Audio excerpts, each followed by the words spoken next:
Start.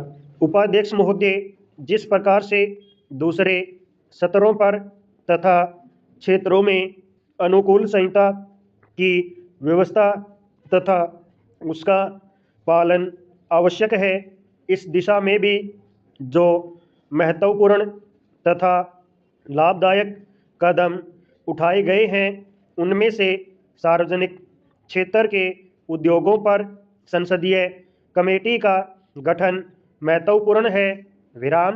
परंतु इस संबंध में यदि कार्य का स्वस्थ विकास करना चाहते हैं तो कमेटी के क्रियाकलापों पर संसद अनावश्यक हस्तक्षेप न करें।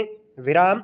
अतः इस कमेटी द्वारा एक निश्चित विधान द्वारा कार्य हो, इसके लिए संसद केवल नीति संबंधी प्रश्नों तथा समालोचनाओं तक ही अपने को सीमित रखे। विराम। यही सब लोगों द्वारा भी अनुभव किया गया है। विराम।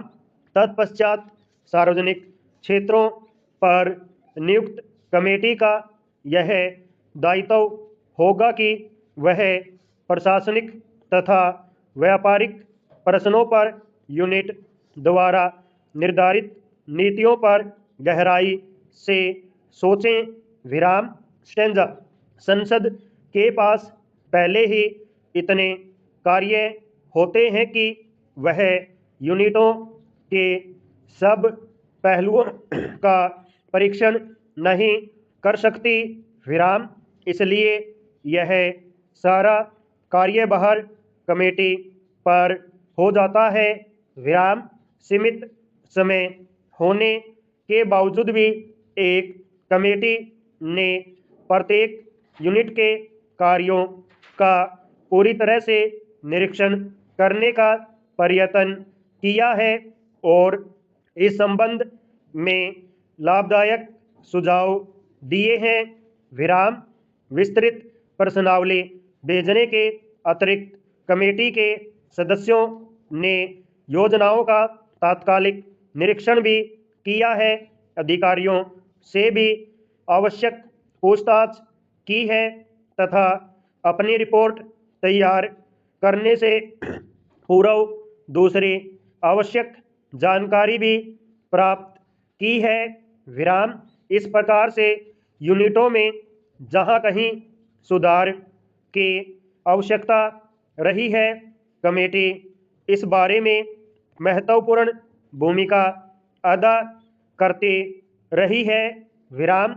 इसी प्रकार के सार्वजनिक क्षेत्र के उद्योगों के संबंध में सरकार का क्या कुछ रवैया हो, इस बारे में भी प्रयत्न किए जाते रहे हैं। विराम।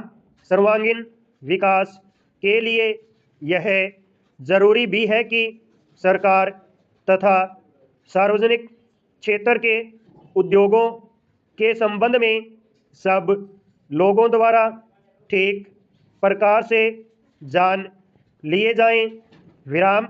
इस संबंध में सरकार यूनिटों के लिए कुछ मार्गदर्शन निर्धारित कर रही है। विराम।